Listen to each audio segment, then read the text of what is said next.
Jim or somebody else's Jim. I'm James, but I'll answer to just about anything.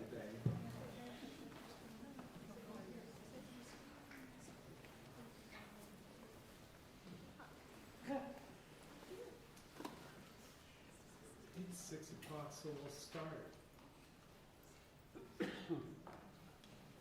In the terrible years of the Yezhov terror, I spent 17 months queuing outside the prisons of Leningrad, writes the poet Anna Akhmatova, describing the Great Purge in Russia from 1936 to 1938, in which protesters who dared to criticize the government were jailed, including her husband and then her son.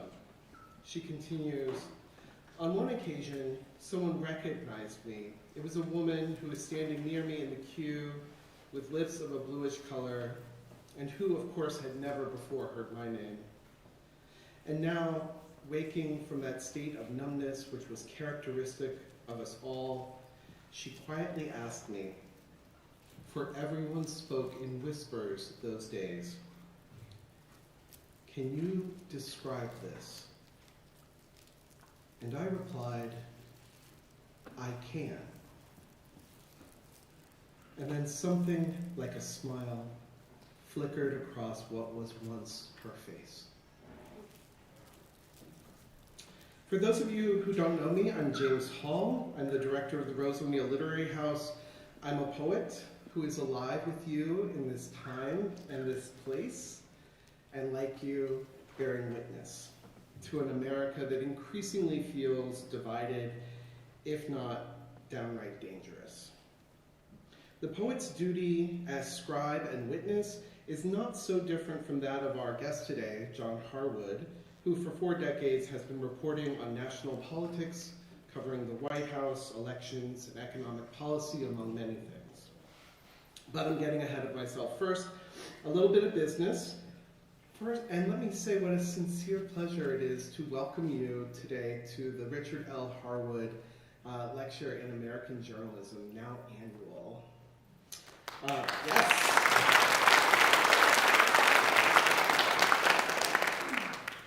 Please silence your cell phones and other electronic devices.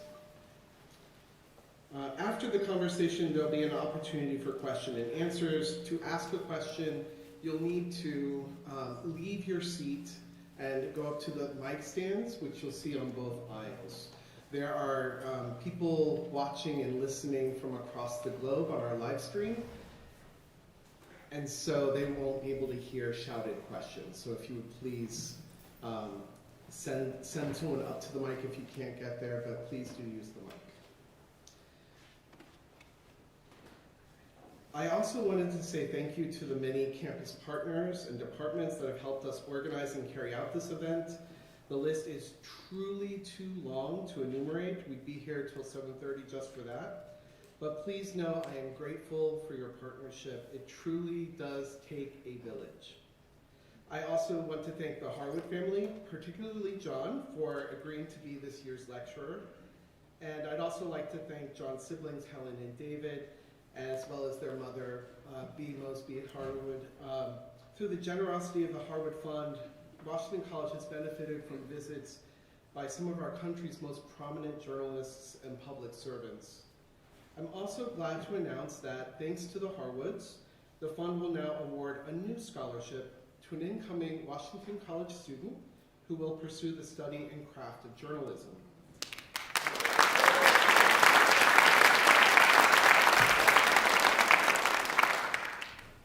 Richard L. Harwood Lecture in American Journalism is presented annually by a distinguished journalist and intended to honor Mr. Harwood's dedication to truth and beauty.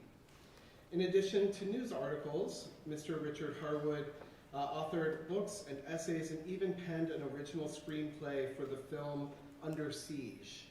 Has anyone seen it? It was a 1986 film. So that only privileges a few of us. I did see it on ABC when I was 10 years old. I had no idea that this would then be a moment that I would. Life is strange. So he was named, Mr. Harwood was named to the Hall of Fame of the Society of Professional Journalists in 1997.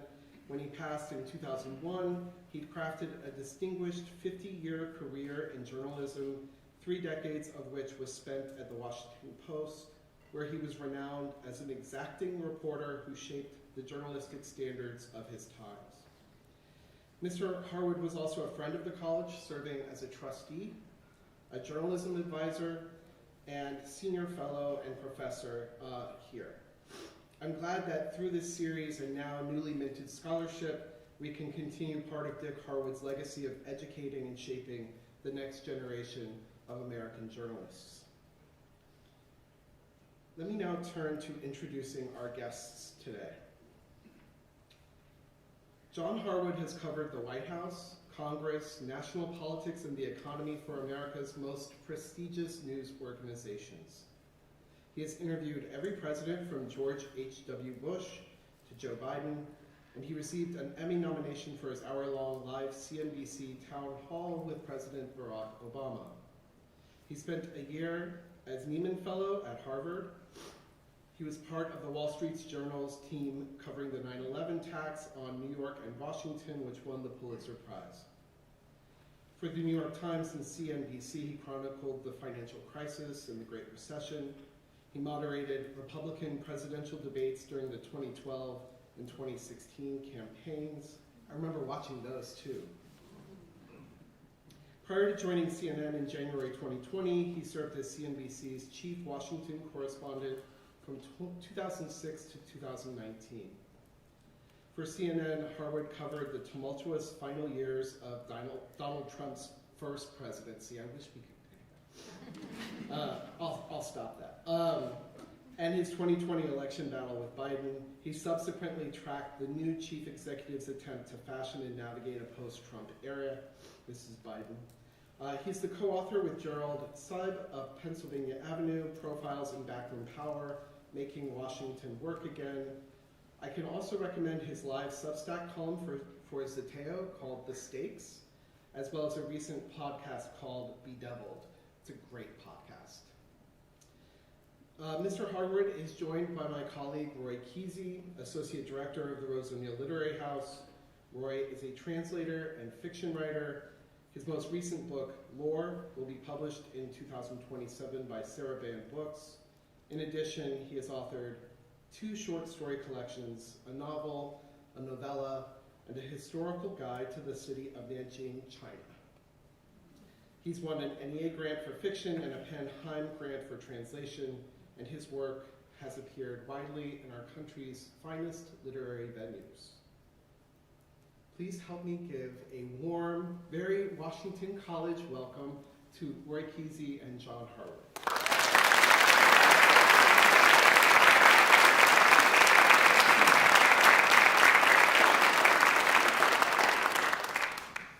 Thanks very much, James. I appreciate that. All those kind and very, very true words.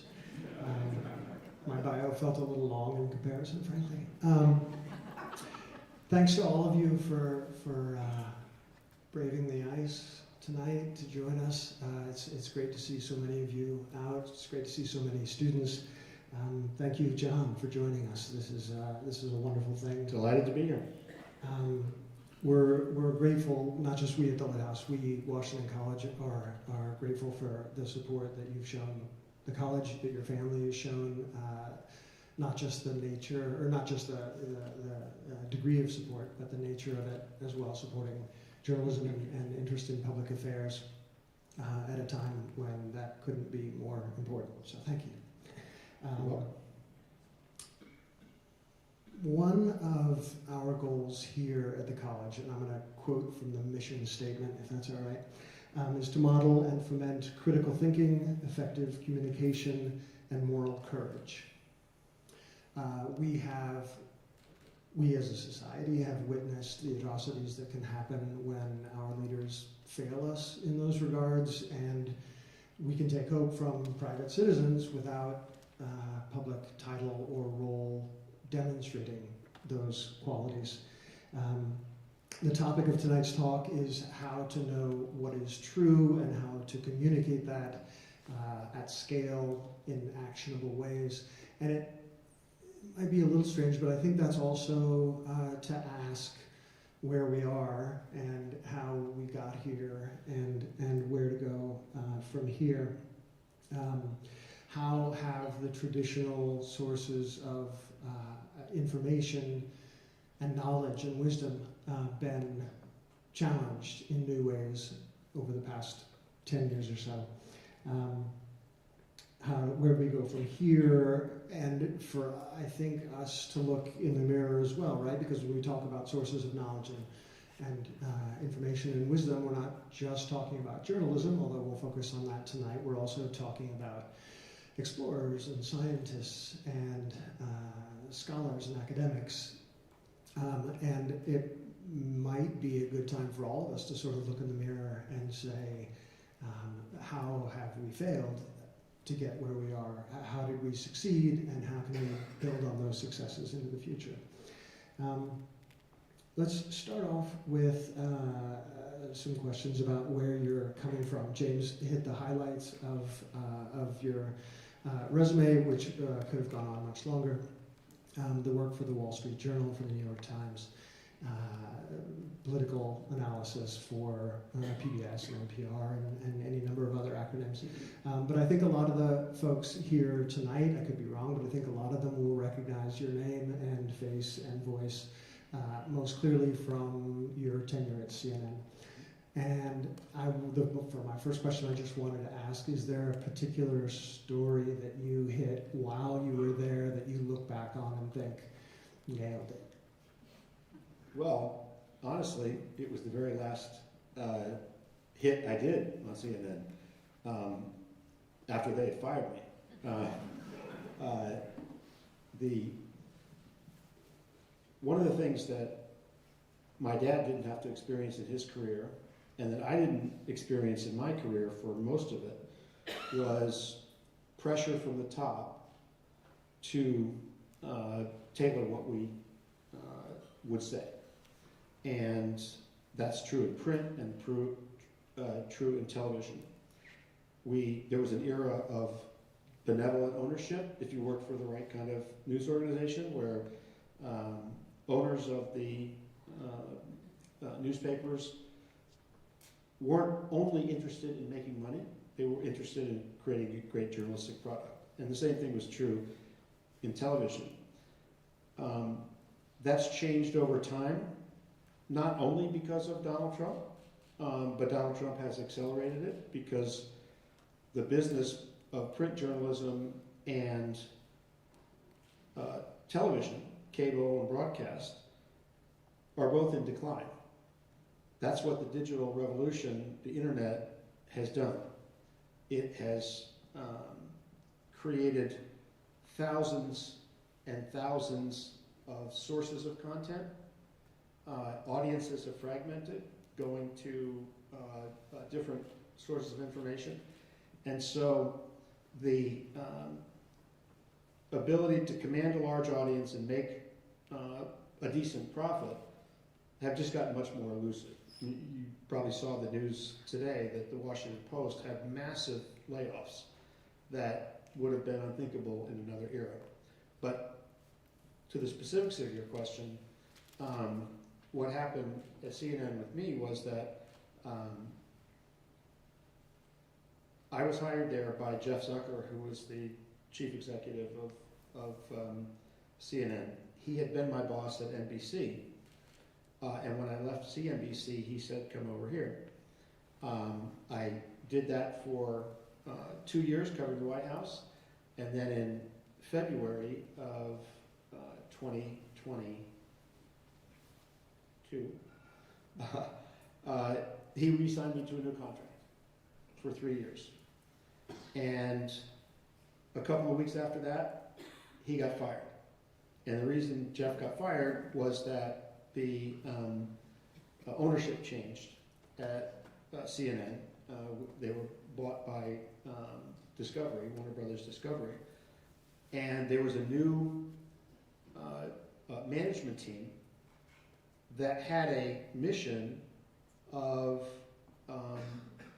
trying to change the content on CNN in a way that was more accommodating to the right part of the spectrum, and specifically Trump. And so that did not have any immediate effect on me, and I kept doing my job during the course of 2022. But it gradually became apparent that they were going to try to change what was said on television. And it's kind of a funny story. I mean, I thought it was funny. In the midsummer of 2022, I was having a dinner party, and I was holding my phone while I was setting up stuff for dinner, and I saw that one of my colleagues at CNN had been fired. A guy that you might be familiar with, Brian Stelter, who writes about the media but doesn't on TV. And I look at my phone and I'm like, oh my God, that's terrible. Why did they fire Brian? And we had the party, cleaned up, got in bed, looked at my phone, and my boss sent me a note and said, can you come meet me in my office tomorrow? And I'm like, oh my God, they're gonna fire me too. And so I went in, and it was kind of a hilarious conversation. This is the person who had just signed me to a new contract. So this wasn't her decision. This was a decision imposed upon her. And so she was kind of apologetic about it. And it was, this isn't going to be a pleasant conversation, but your last day is 2 weeks. And she said, what would you like us to say about it? I said, what do you mean, what would I like you to say about it? She said, well, do you want us to say that you wanted to spend more time with your family? And I said, no, I'm a journalist. I'm not going to make up some BS like that. Just don't say anything. So I didn't. And she said, you don't have to come to work for the next 2 weeks. I said, I want to work. So I came to work. On the very last day of my tenure at CNN, I went and did a hit that I would do every few weeks on the morning show when I was on set with the morning show. And I whispered to the anchor when we went to a commercial break. I said, hey, this is my last one. They just fired me. She's like, what? Crazy. I go to the White House, do my shift at the White House. They have a bunch of White House reporters, and everybody takes a different shift. And Joe Biden, the night before, had given a speech about the threat to democracy that was posed by Trump and his movement. And so that show, the 11 o'clock show the next day, called. And remember, nobody knew at CNN that I had been fired, because I didn't tell a soul except family. And they said, would you come on and do some analysis of Biden's speech? I said, be delighted to. And so I went to the White House, and the anchor asked me questions. And Biden gave this speech about the threat to democracy. That very strong words. Are they backing off those words? And I said, I had a little riff that was 90 seconds or so. I said, no, they're not backing off their words. And I went on to say, the notion that he was talking about, the threat to democracy, is true. And that Donald Trump was a dangerous demagogue, and he had set supporters to violently attack the Capitol, and he promised to pardon them, or said he would. At that time, he was saying, I might pardon them. And that was a pretty clear indication that he was not accepting the will of the people. And anyway, so the stories have been circulating in the media that CNN was, going more right. So as soon as I made that riff, people on Twitter immediately started saying, oh my God, he's going to get fired for saying that. And so, anyway, I walked out of the White House, and I told them all I was going to do was send a very simple text and say, this was my last day at CNN, pleasure to be there, good luck to my colleagues, look forward to what's next. And then when I sent that, then they said, they did fire him after saying that.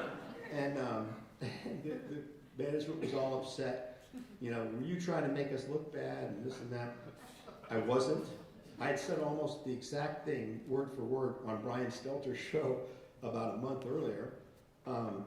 And that was the thing I'm proudest of. And I think if you go back, it's easy to find on Twitter, or X, if you like to call it that. I am very proud of that riff. Can we get a round of applause?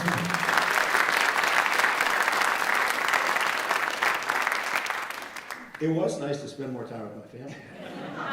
And since I had just signed a new contract, they had to pay me for 3 years not to be on time. How do you apply for a job like that? My next question was going to be about whether or not John was willing to talk about the end of his tenure at CNN. I feel like we've pretty well got that covered.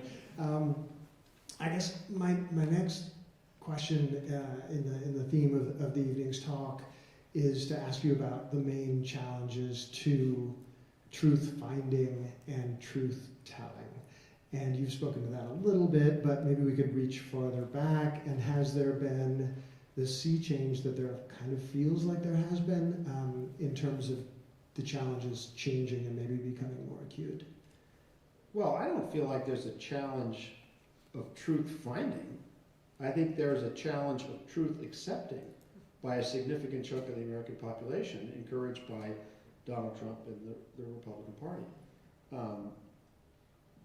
You know, if you listen to what Donald Trump says day to day, almost none of it's true. And nevertheless, he's got a base of, let's say, 35% of the American people, probably closer to 30%, but he got enough votes to win election twice because of other things other than intense devotion to him. But there's a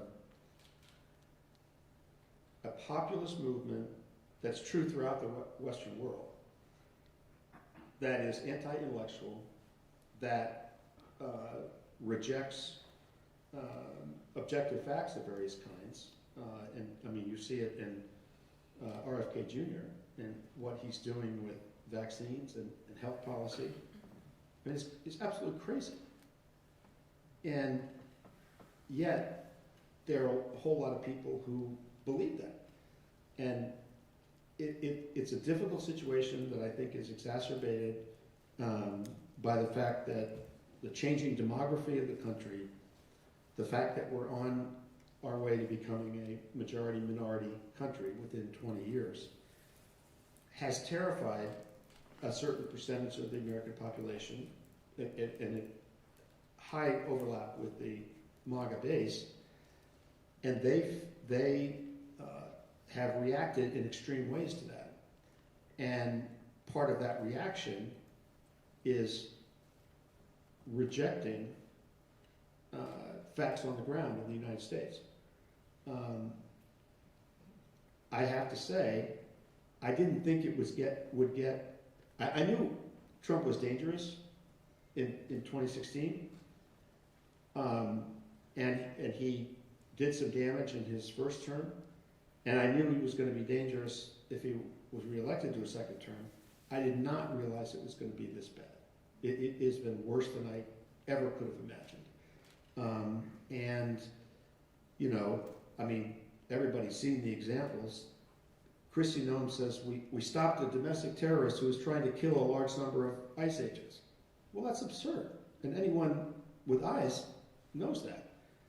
But they repeat over and over things that aren't true. Donald Trump talking about what happened in the 2020 election. He lost the election. And he, in his narcissism and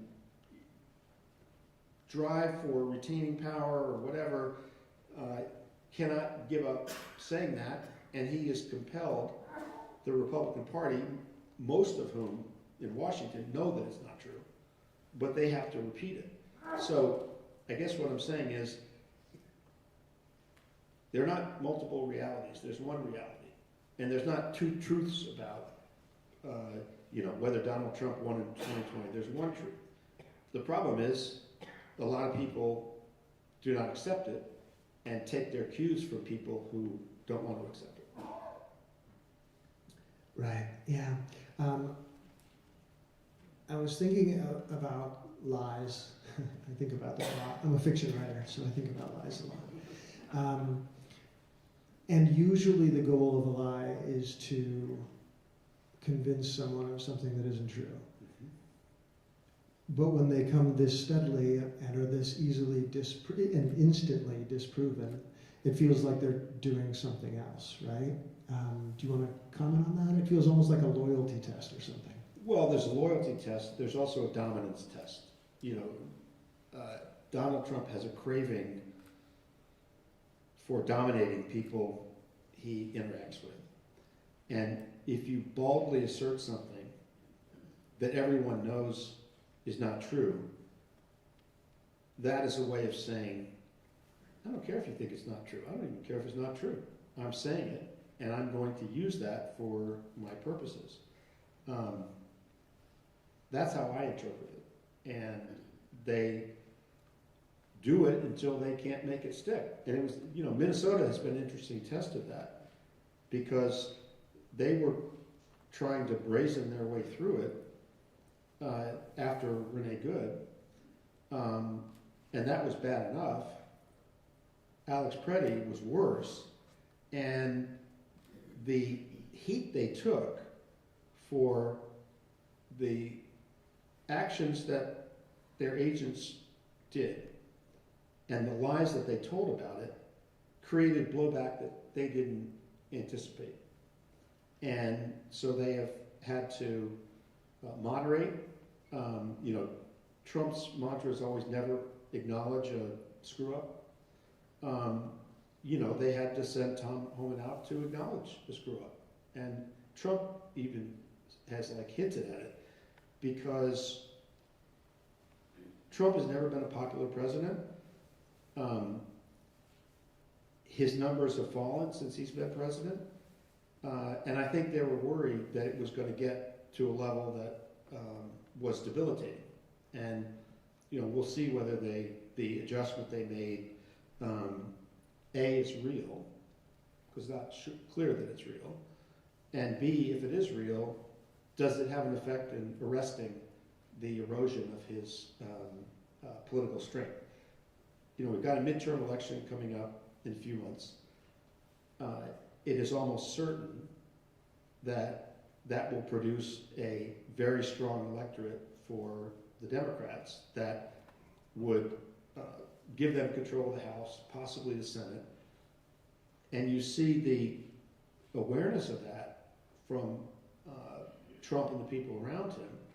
And so you get more of the noise about taking over the elections and sending the agents down to Georgia to seize ballots. As somebody who's temperamentally an optimist, I think we will have elections, and I think they will not be able to subvert the results of the elections. But we don't know that, and we don't know, what sort of intimidation is going to take place at polling places, ICE, and all that sort of thing. But I think we're facing a real test of the country right now, and people have to decide what kind of country they want. And I think most of the excesses that have taken place since Trump began his second term have been recognized as excesses by the American people. And so we'll see whether they're able to express their will in a way that translates into the outcome of the election. Right. Yeah. That is a source of hope. I saw this morning also that they're pulling 700 ICE, the CBP agents from Minnesota. Let's talk about Minnesota for a second more.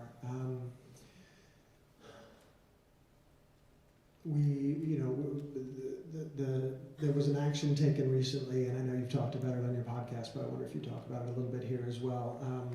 Journalists arrested, people I assume you know, not as the result of bearing witness to a protest, but not during the protest. It wasn't a big sweep where a journalist might get confused for someone else and they get picked up along with everyone else, but days later. And I'm wondering if that represents some kind of change. Yes, and I think it's, a couple of months ago, they sent agents into the house of a Washington Post reporter on the argument that they were trying to figure out the source of leaks. Nothing's happened to her since then, but that was set off alarm bells through the industry. With this arrest of Don Lemon, my interpretation of it is that it represents a couple of things. One is that while Trump is trying to ease the backlash and speak in a different tone and have his people speak in a different tone, maybe change how they operate. Again, it's not clear how much they're going to change that. He needed a way to tell his base that he wasn't surrendering. And I'm still tough and I'm still going for it. And arresting Don Lemon and Georgia Ford was a way for them to send that message.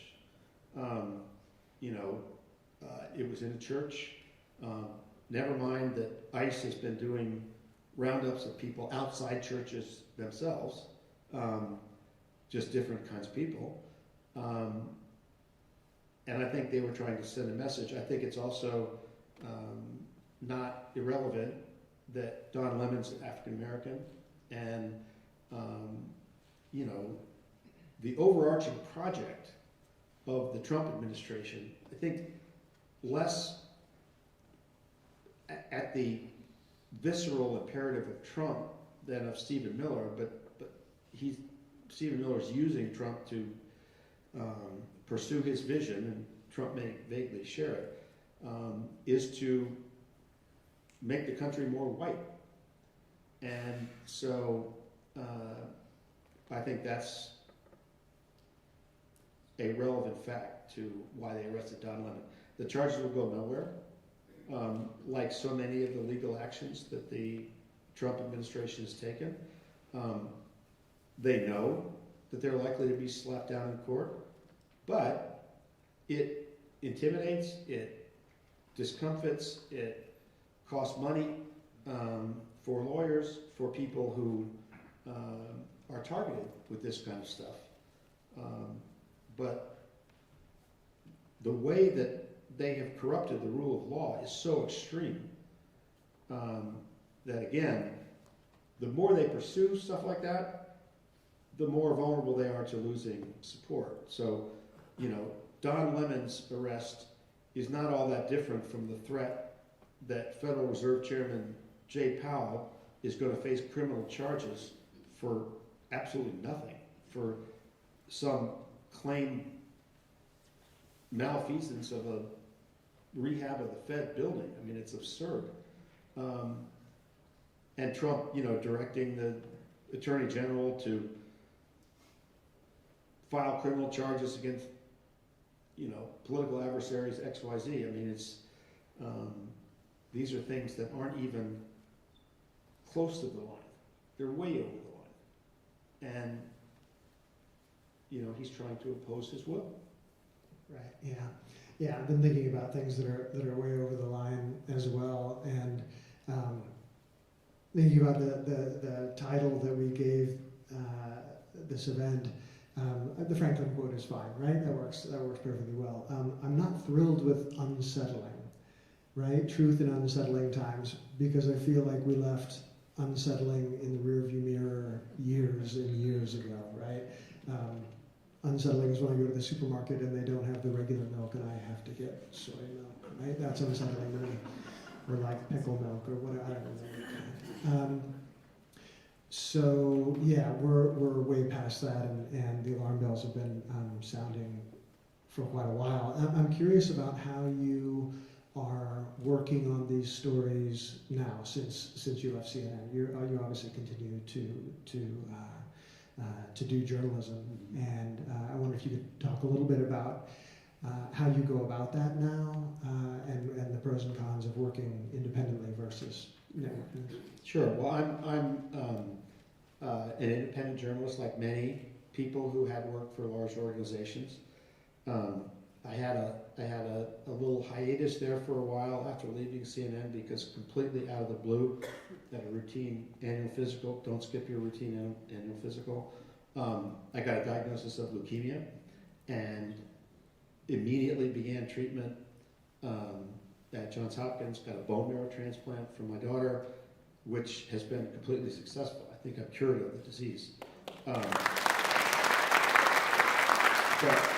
as I was recovering, I was approached by an online magazine called Zateo that was founded by an old colleague of mine from NBC days, and asked to join this independent effort. And you see this with publications like The Bulwark, which is former Republicans who are speaking up about what's going on in the country. And you see people like Jim Acosta, one of my old colleagues at CNN, who started a show on Substack or on YouTube. Jim Acosta, Don Lemon himself has a YouTube show and a Substack. And so these are platforms driven by individual journalists that are not subject to corporate pressure, but of course don't have the reach that big news organizations have. That opportunity cost is less than it was before because the reach of the major media organizations is also smaller. But what I do is I write a weekly column and I do a weekly Substack Live interview with the newsmaker. And all of us are trying in independent journalism to figure out ways to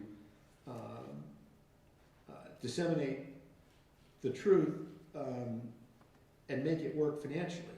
Now, I have a little bit of a luxury in that, you know, I'm not retired, but I'm retirement age, so it matters less to me whether I have a job or not. And there are a lot of younger people who are trying to make their way in this world as independent journalists. And it's funny how the business works. You know, people have, I don't know how many of you subscribe to Substacks. Heather Cox Richardson, for example. She's the #1 person on Substack. Tremendously successful historian. And it's great for me when I interview her on Substack Live because we get a big audience. But the way these things work is you try to get people to subscribe, and then especially if you have to make a living from it, you then start trying to get people to pay for it, which is harder. It's easy to get people to click yes on signing up if it's free. It's harder if you're trying to get them to pay, and then see how you can build a paying base that way. A few people have done extremely well. Most people are trying to do well. But I'll give you an example of the reach. So I did a Substack Live interview with Paul Krugman, the economist whose work you may be familiar with, wrote for many years for the New York Times, Nobel Prize winner. And we did a live interview, lasted about 30 minutes, and our audience for that was 10,000 people. Now that is a large audience for a Substack Live event, as it happens live. But that's only the beginning of the dissemination of that product. So after I do one of those events, Zateo will then send that interview out to all of their subscribers. There's 600,000 of them.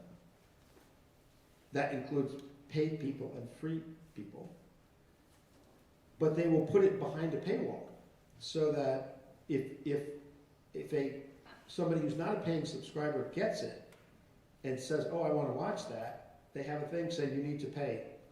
You need to, become a subscribing member to do that. And so that's how they build. Audiences.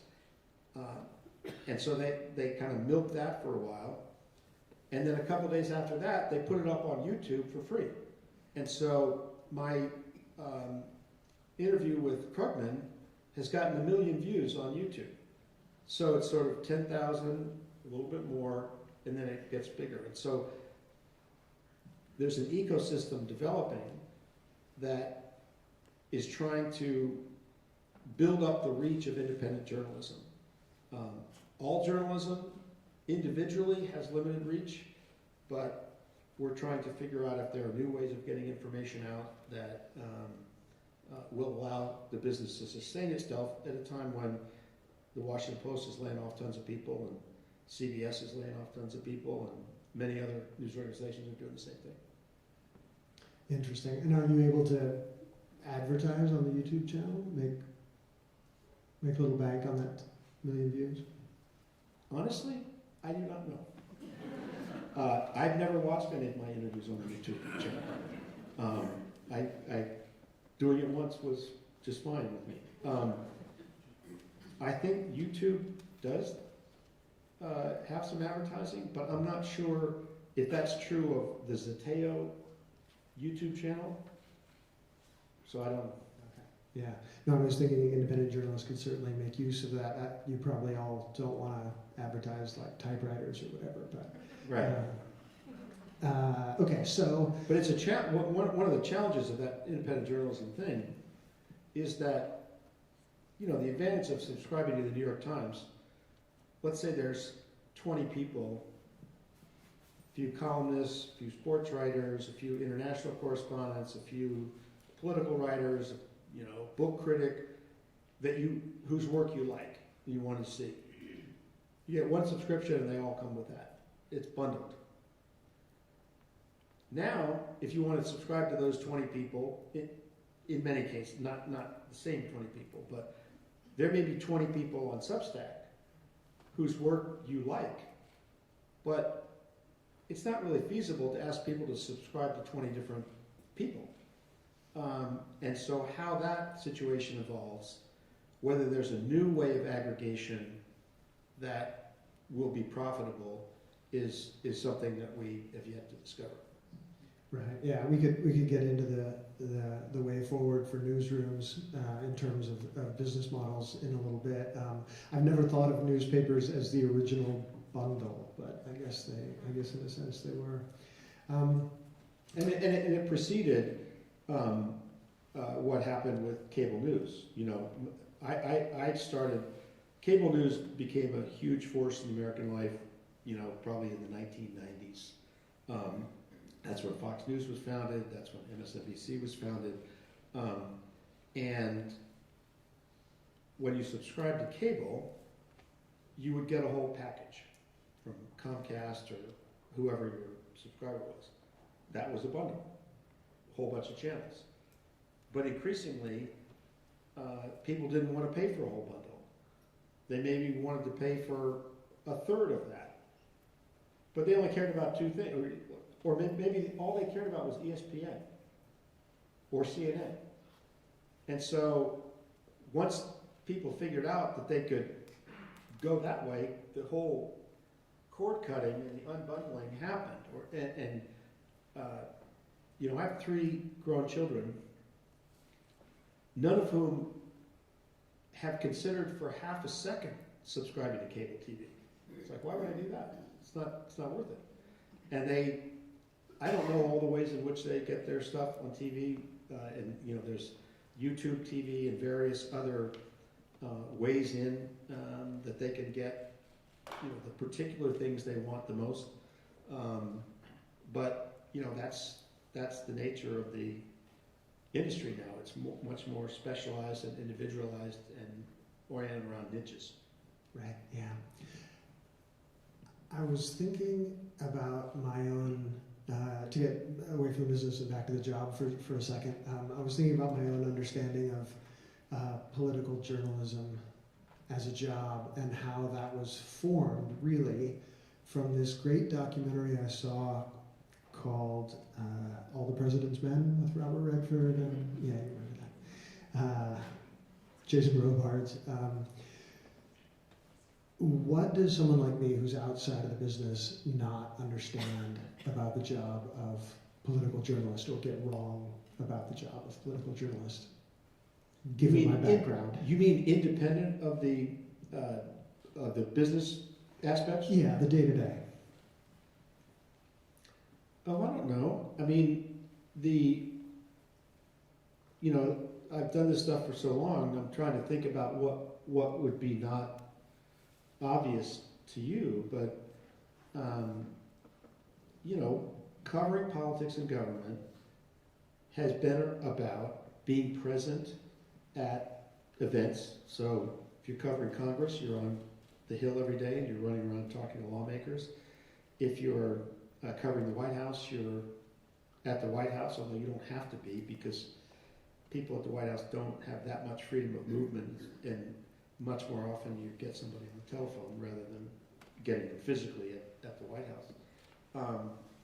And in campaigns, you go out and travel with candidates. And so, there's a major shoe leather aspect to the job that I think is intuitive to most people. I think one of the things that's changed and changed the business of, say, political reporting during the course of my career is that, and it's not just political reporting, it's sports reporting too. Usually, because of radio and television, and now social media, people know the outcome of the event you're talking about. So you're not giving them that news. You're trying to tell them what that news means. That's what you add. I mean, I remember my dad once pointing out to me, which I hadn't really paid attention to. You notice that in the lead paragraph of stories about NFL football games, they never have the score because everybody already knows the score. So that's not new. You're trying to tell them something about what happened in the game. And the same thing is true of political reporting. That you're trying to provide context and meaning and analysis. And the imperative to do that increases as you get older in your career. And this is one of the things that happened with me. In the traditional path of somebody working for a big newspaper, you either try to climb the management ladder and become the editor of the paper, or you look for more outlets within the paper to express the things that you've learned, the context you've understand that you didn't understand when you were younger, the broader perspective, the historical background. And so my job moved during my career from reporting election results to analyzing election results. And that same thing was true on television. And what I was being paid to do on television is to tell people the significance of the event that we were covering and what caused the outcome that happened. And that's why, when I would come on CNN and talk about Trump, I would be saying, I would be giving an analysis that was based on what I knew and had learned about how the presidency works, how our democracy functions, how Congress works. And the part of what CNN did to try to placate Trump more was to do less analysis and more straight balls and strikes, as they call it. And, some people have said, well, did you feel pressure to, while you were there, to say things differently or to edit yourself when talking about whatever was happening in the White House? And the answer is no, because for me, at this point in my career, having covered this for a long time, the value that I add is that I have seen this stuff many times before. I can say what it means. I can put it in context. And if I can't do that, why do the job? I mean, what is my function? And so I would have done that even if somebody had said to me, if you say that, you're going to get fired. That wouldn't matter to me, because that's what I do.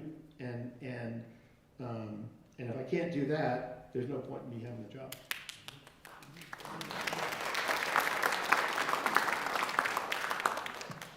So speaking of context and knowing things and showing up and being able to do analysis because of all the stories you've covered in the past, I was thinking of some specific coverage that you did of the end of apartheid as a government structure in South Africa. And I was thinking back, at that moment I was a student in England, and in a series of months we saw apartheid as a government structure crumble. We saw the Berlin Wall come down. We saw totalitarian governments fall across Eastern Europe and in many other places. And I remember thinking, guys, we did it. We fixed it. Nothing bad is ever going to happen again. I may have been wrong. I wasn't a very good student. My question about that is there anything in your in the reporting out that you did on apartheid in South Africa in the late 80s that speaks to our moment now, perhaps to include a discussion of the prominence of certain South African-born oligarchs living in the United States? Yes. Oh, Elon, Peter, and David Sachs. There's actually kind of a list. Yes, I think they are relevant. First of all, the overlay of race and whites being in charge and wanting to stay in charge. That obviously was the motive force behind apartheid, and I think we're seeing some of that play out here. I thought it was an unbelievable miracle when F.W. de Klerk stepped back and basically accepted the fact that the government was going to change. That was a miracle, and the way Mandela handled the transition was also miraculous. That they did it with a minimum of recrimination. But that happened after I was there. When I was there, what I was seeing was some of the same things that I'm seeing right now. That is to say, secret police, seizing people, taking them places where their family didn't know where they were. I once interviewed the guy who later became the Treasury Secretary of the South African government. I interviewed him, and he wore a disguise because he was wanted for arrest. And I, had lunch with him at a restaurant, and he had to take care to conceal his identity.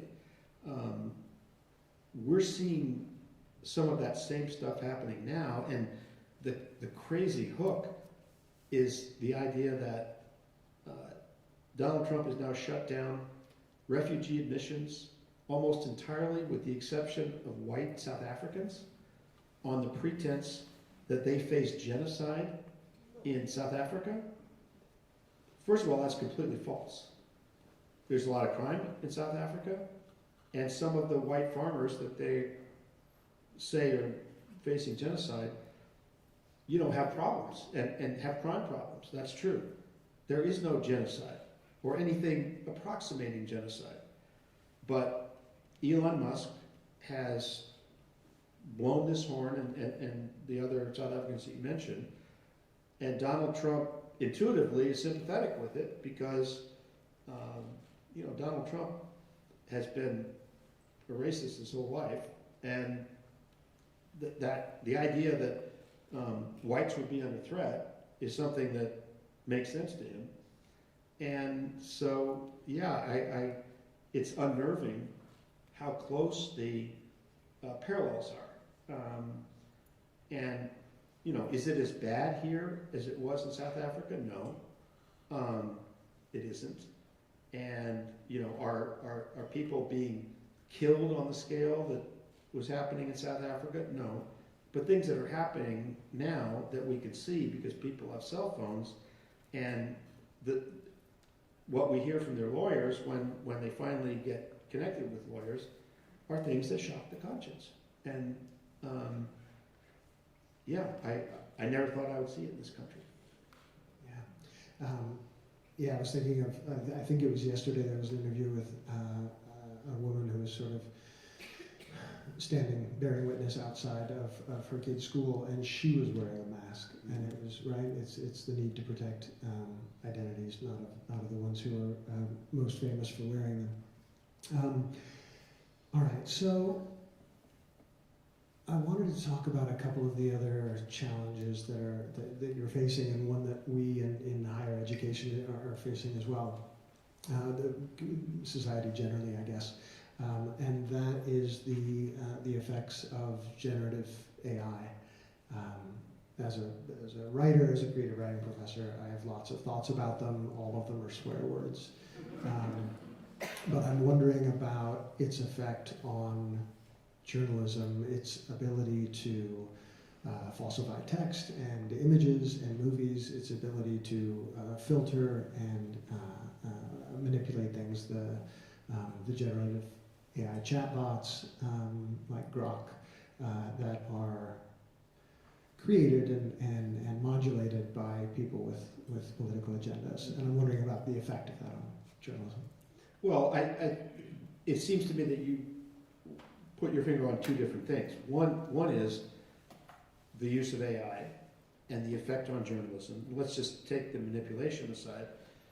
Straight AI is already affecting journalism, is becoming a justification for reducing staffs of newspapers because AI can generate. You could plug in some facts and AI will generate a story. And in some, it probably would function fine. Like, there are a whole lot of business and financial reporters who, when earnings statements come out from companies, look at the statement and then assess the meaning of the statement. AI can do that stuff, just like it can do a lot of drafting of briefs for rote legal tasks. So I think there's a potential for significant job displacement. There's also a potential that if we can figure it out, that you can make AI complementary to other functions. So the problem is it probably depends on a healthy industry, but in theory, if you had AI that could do a lot of rote tasks at newspapers, you could free journalists. You wouldn't have to lay off journalists. You could free journalists to go do deeper investigative reporting, for example. Now, it's not going to work that way right now because there's not a model for sustaining journalism profitably, and so it's more likely to become an accelerant of the reduction in workforce at newspapers. It may allow some newspapers not to go out of business because they can generate content more cheaply. But the second issue is the falsification and the deep fakes and all that stuff. That's a huge problem. And I don't know what the answer to that is. And what I don't know is to what degree is it possible for somebody to have a quick assessment of whether a photo is fake and whether a block of text is fake. is that one AI checking the other AI? Or I don't know how exactly that works, but I think it's an amazing tool. I haven't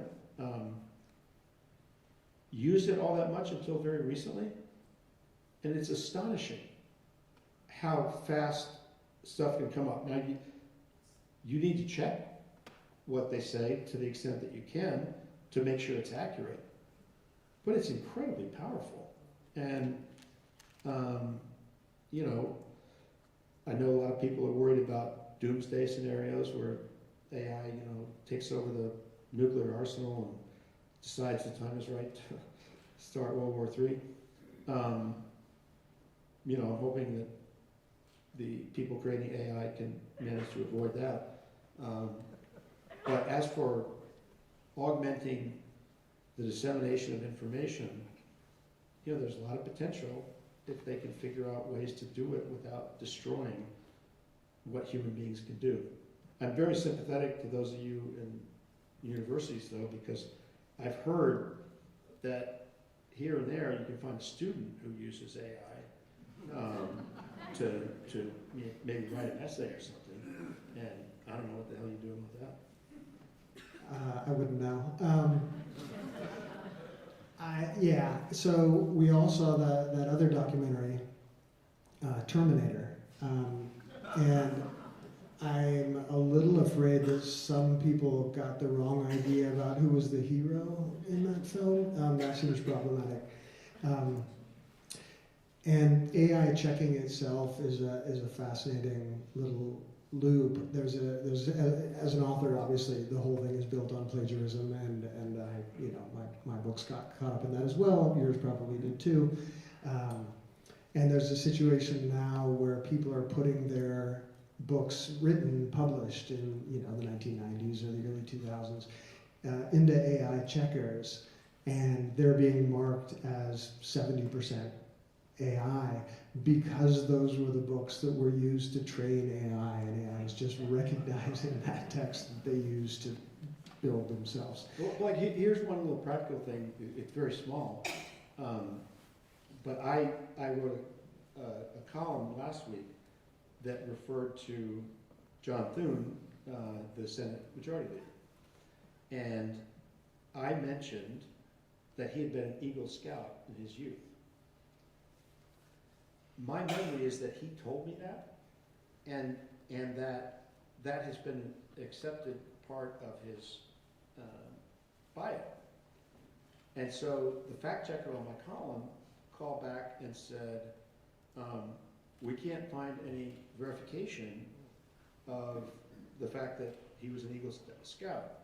And by the way, I'm very impressed that this independent media organization has a fact-checking process that's as strong as any that I have at the New York Times or the Wall Street Journal. And so I checked, and I put the question into Google. I guess that's Gemini, is that right? That's their AI thing? And it said, yes, John Thune was an Eagle Scout, and, you know, it had a couple of other things. So I sent it to the fact checker, and he sent me back one from ChatGPT that said, no, John Thune was not an Eagle Scout. And so anyway, we took it out because we weren't sure of it, but that's kind of crazy that you've got two major platforms like that that are diametrically opposed on a little factual question.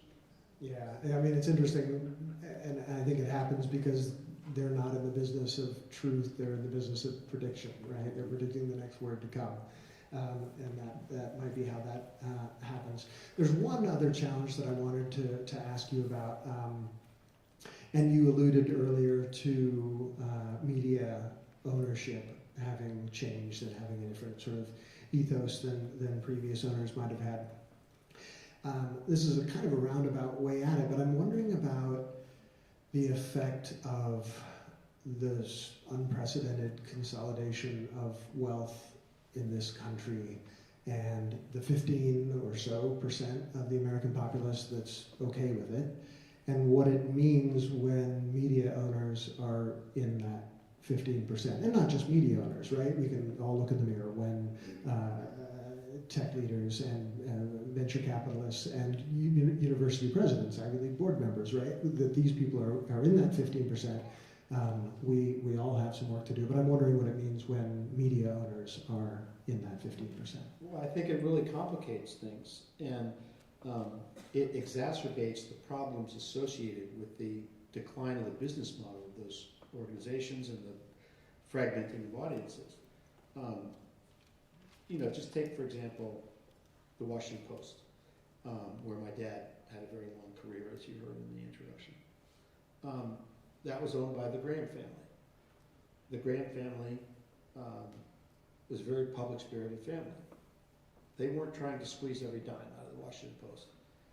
But they didn't really need to, because at that time, newspapers, generally speaking, had a monopoly within the cities in which they operated. Because over time, you saw competitive newspapers, the second paper would fall, usually an afternoon paper, go out of business.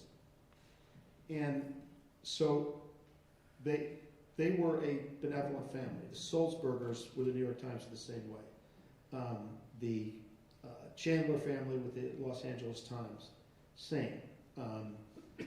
Not that all these people were angels or anything, but they were, generally speaking, committed to very robust news products, and that's what they cared about. Well, the Washington Post is now owned by Jeff Bezos, who's got, the Washington Post is like this little speck on his array of activities. And many of those activities, including the cloud and, their space business, are dependent on government contracts.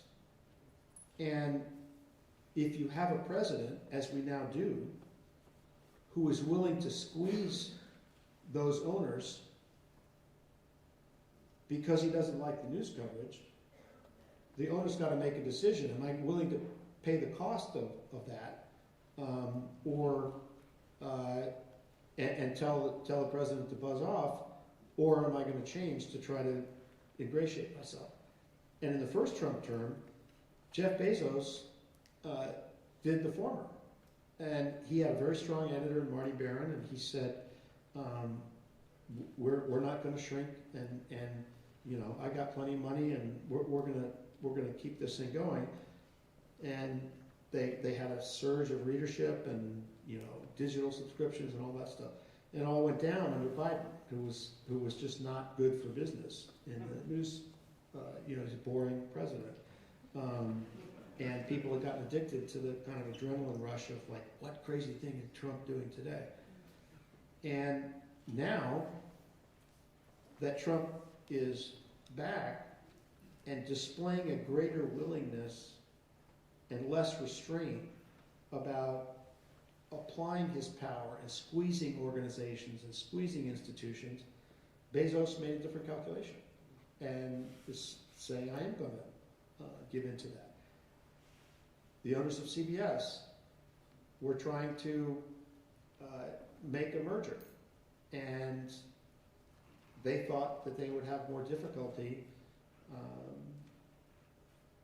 getting approval for that merger if Trump was mad at them. And so they have changed CBS in a way designed to make it less, not zero critical of Trump by any means, but less. And so that Trump is shaping coverage that way because the business interests say, I want my deal to go through. And that's a pressure that was unfamiliar to me and unfamiliar to most of my colleagues for a very long time. But now it's baked into the cake as part of the deal. Right. And some of these owners are so very, very wealthy that they don't care whether it's making money or not, right? It doesn't matter to Bezos if the Washington Post makes money. I mean, he's cutting sports coverage. That's one of the ways to actually make money, right? In journalism.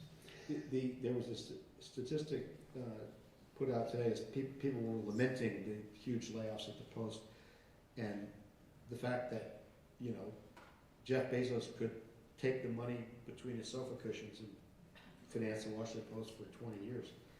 Somebody looked at the amount of money that Jeff Bezos has, $250 billion, I think, and calculated that if Jeff Bezos got up every day, took a stack of $1 million and set it on fire, he could do that every day for 693 years with the money that he has. So, can he afford it? Yes, he can afford it, but he doesn't want the hassle and he doesn't want to spend it. It's not about money. The Washington Post finances, it's about all the other stuff. Right. Including the, was it $75 million that he spent to finance the Melania documentary? Mm-hmm. Yeah, that one actually is a documentary. The others were jokes. I was joking about the other ones. All right, some of this is pretty dark stuff. I wonder if there are independent organizations or journalists that you would want to give a shout out to, or particular stories from other independent journalists that you've seen lately that you think deserve a wider audience and we should all go home and read tonight or watch.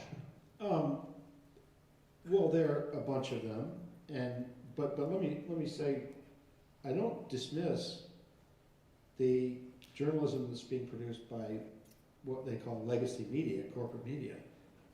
The Washington Post has continued to do great work. And I think there will be great work that's continued to be done at the Washington Post, even as the paper shrinks. It's just there's going to be less of it.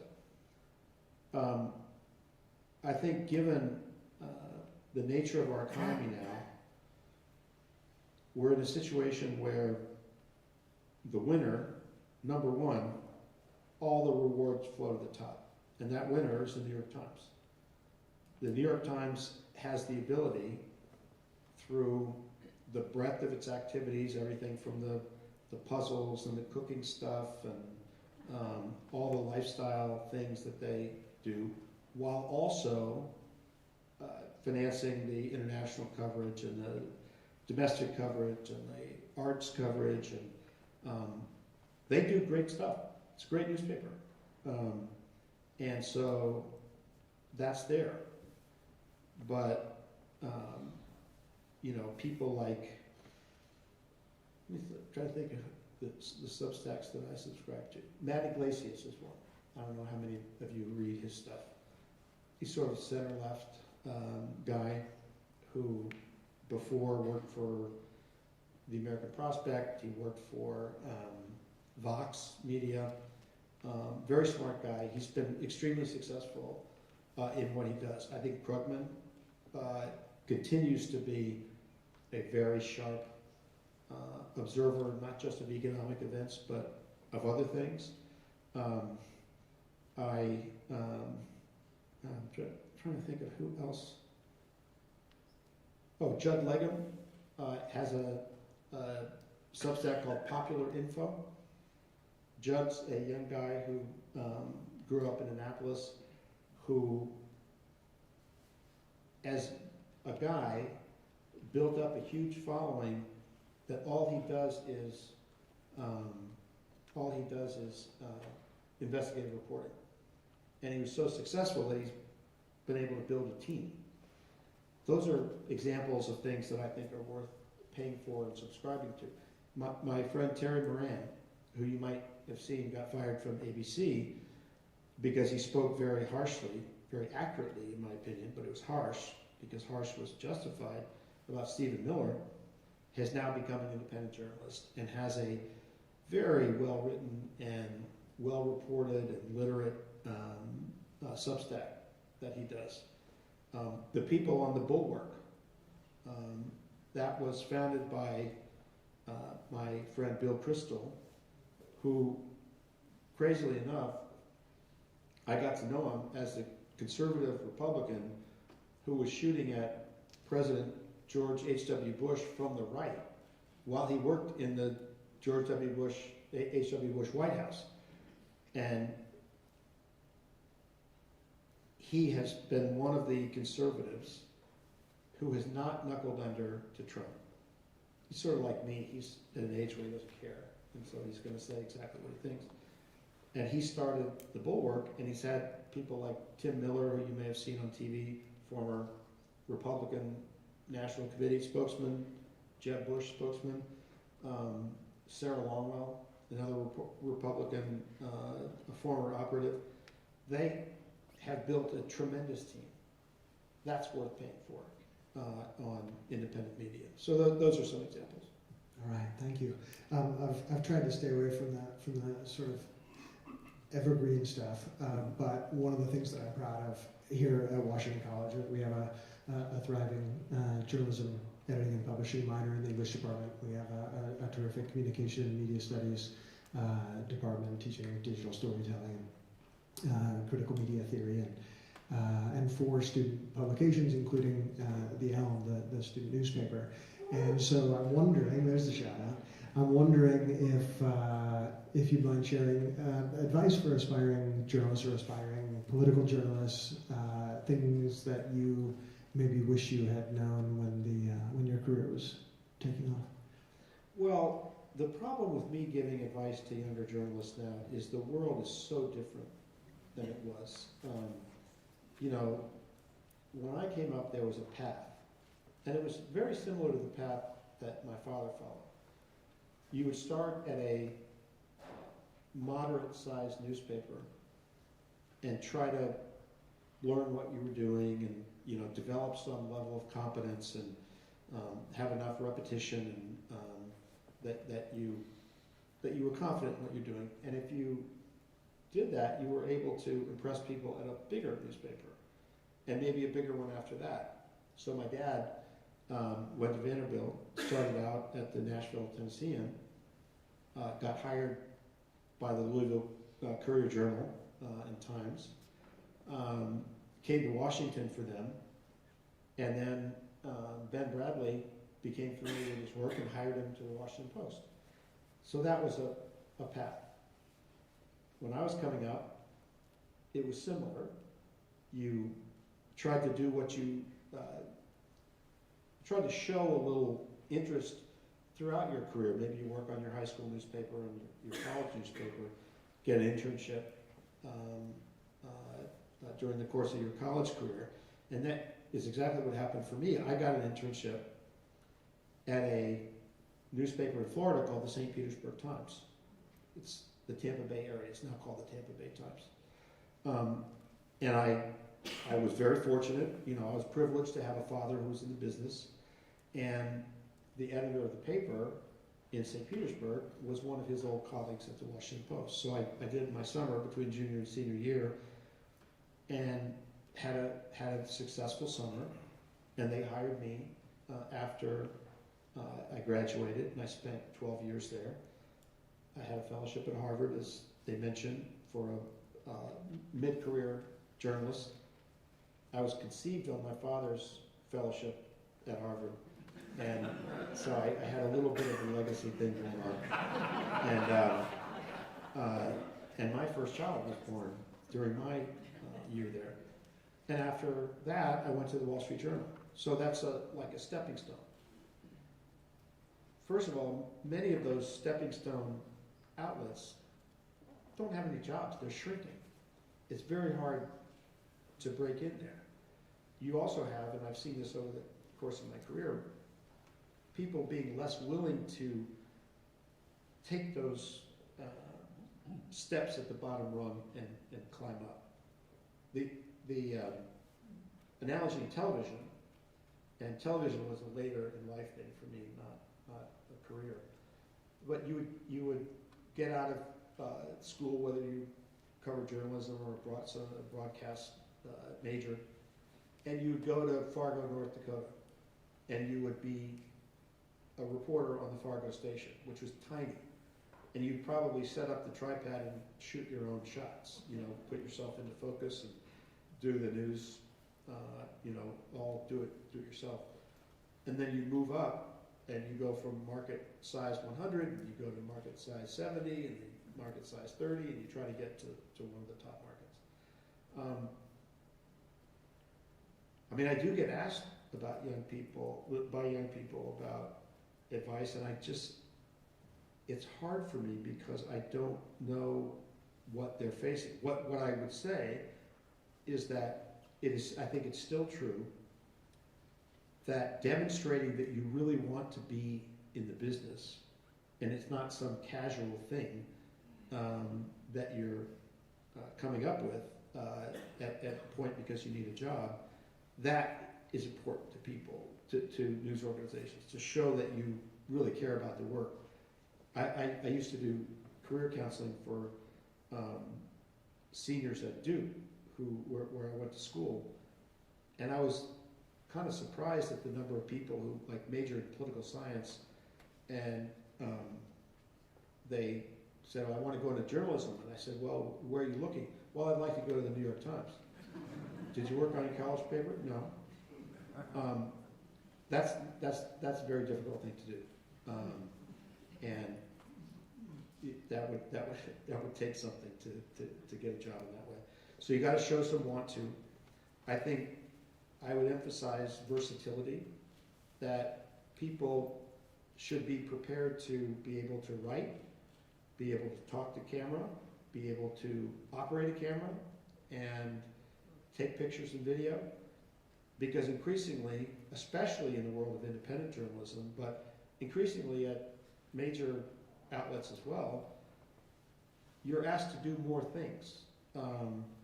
And so I think being prepared in a way that allows you to move in different directions is important.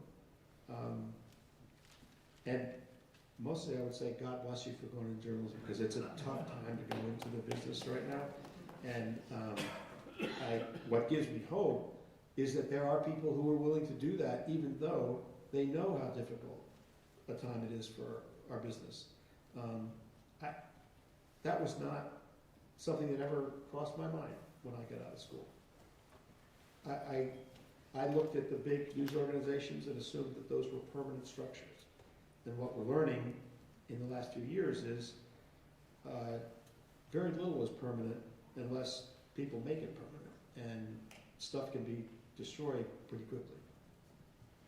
All right, in summation, best of luck. Thanks very much, John. I want to open the floor up now to any questions that you all might have. As was pointed out earlier, we've got microphones there on the middle level, and I welcome anyone, especially students, to make their way up there and ask any questions they might have.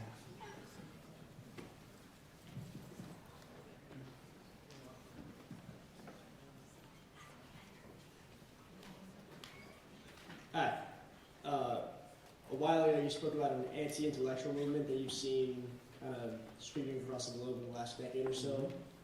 And I was just going to ask, do you believe that was inevitable, or do you believe that was brought on by a set of events or a set of people? I would ascribe it to a couple of things. That in combination changed the world that many people grew up thinking was permanent, like I thought that things were permanent. The nature of the economy changed. And so the expectation that people had at one time that they could, after graduating high school, not even going to college, get a good paying job and be able to support their families that way. That's become a lot more difficult, and particularly for those people with less education, because what they were, in many cases, getting paid for was physical tasks. And increasingly, machinery, robots, and all that, over recent decades, have just decreased the premium for people who were doing physical tasks. That's disorienting to a lot of people and discouraging, and people rebel against that. And globalization is part of that. So the fact that American companies can source earlier steps in the development of products to much cheaper labor overseas, that's cost people and cost jobs and made it very difficult. And adapting to that is difficult. I think the same is true of demographic change, and this is true in Europe as well. Globalization has meant very fluid movement of capital, but also fluid movement of people. And the fluid movement of people has generally been people in poorer countries coming to people in richer countries because they want a better standard of living. And, there was a intense bout of immigration during the Biden years, which caused a lot of political problems for him and became a lot of the fuel for Trump's campaign. But that problem has been developing for a long time, and not just here, but other places. So I think the combination of cultural change, demographic change, and economic change has knocked a lot of people for a loop and made them angry and made them look for people to lash out at or people to scapegoat, and made them susceptible to promises from politicians who are willing to make irresponsible promises. Small example in the United States, Donald Trump has talked about bringing coal back, as a principal energy source, and the country's been moving away from coal because it's dirtier, it's less healthy for the workers, and it's more expensive. And so you make that promise, and what actually happened was the number of coal jobs during Trump's first term went down. All these tariffs have been implemented in the name of reviving American manufacturing. In 2025, manufacturing jobs went down. And so changes in people's standard of living and expectations about the future, I think, have created a lot of backlash that expresses itself in anti-intellectual ways. Good question. All right, off to the left. Hi, I was hoping to go back to the conversation around AI, which I think also plays into the conversation surrounding this rise in anti-intellectualism. I think from a student perspective, with the increased use of AI, it's something that I feel like I've seen and that some of my peers have seen in terms of students using AI, and in turn, there's a reliance on AI, and not even just students, but pretty much a lot of people I've spoken to, a lot of professionals that I've spoken to. There's this reliance on AI and a loss of ability and a loss of skill in like writing, discernment, critical thinking. While I think, like what you were saying to your point earlier about AI being a tool, do you think there's also a possibility of AI playing into this anti-intellectualism if you've seen that sort of play out in your career? And if you could touch, maybe, sorry, I'm going to repeat myself, I was repeating myself there with the anti-intellectualism bit, but yeah. Honestly, I have not thought of that, and that does not strike me as intuitively a likely problem. I mean, except to the extent that AI becomes a shortcut that actually prevents people from getting an education. Okay, so if people are using AIs to write their papers and not learning the things that you're supposed to learn by taking college courses and writing papers, then that, it's not anti-intellectualism exactly, but it reduces the level of education of the public, of those students, and I think that would be harmful, and produce. I mean, the goal of a modern economy is to move up the value chain by doing more and more things that require advanced thinking.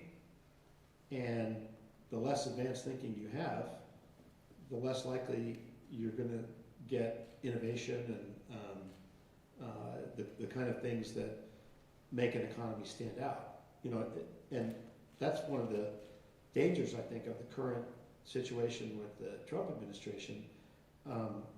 They're, as part of their crackdown, they want fewer foreign students coming to the United States. And foreign students, first of all, have been an important purchase of American products. That's a plus for our economy, but it's also a plus for our economy if their intellectual products become part of our economy. And the less of that we have, the worse off we're going to be. The less scientific research we have, the worse off we're going to be. So all those things are counterproductive. There isn't, I mean, they in themselves are anti-intellectual moves because they don't make any sense. The only sense they make is if you're somebody who, to the young man's question over here, if you want to kind of smash the system because the system has failed you, that's the logic of it. But that's not an intellectual principle. All right, do we have one more up over there? That's going to be the last question. We have here at Washington a burgeoning comprehensive program in critical thinking and ethics. It became apparent to me during my 50 years in pediatrics that the problem is not so much the people who tell the lies as those who believe them, as you said. How do you think, in the long term, because this is not going to solve the problem tomorrow, such a program to teach people how to look at these issues contextually and correctly will solve these problems like the village idiot? Well, I mean, every little bit helps. I mean, drops accumulate. And I'm sure you're seeing this play out in the vaccine question. Sure. We're having measles outbreaks.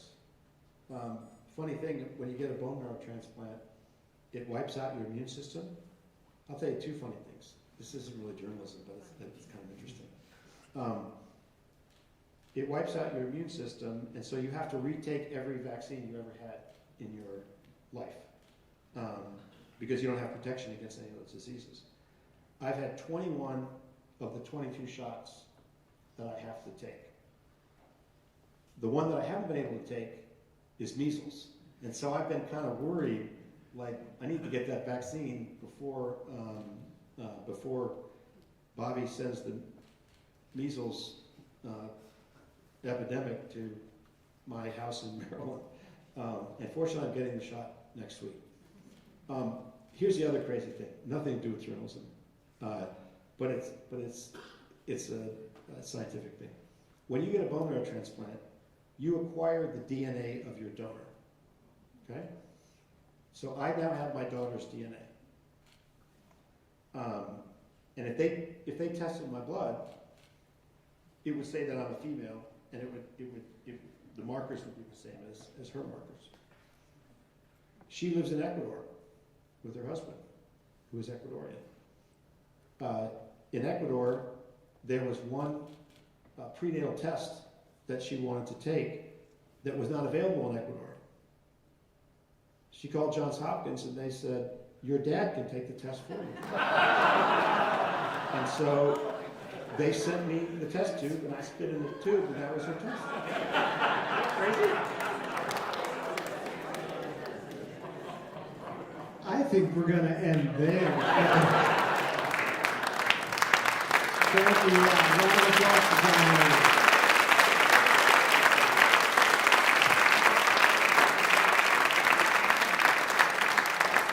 Thank you very much, John. That was a very good time. Thank you again to all of you. Thanks for coming out. Appreciate it. Yeah, that was terrific. Thanks to my colleagues at the Woodhouse and all across campus for helping me to put this together. Be safe. Good night.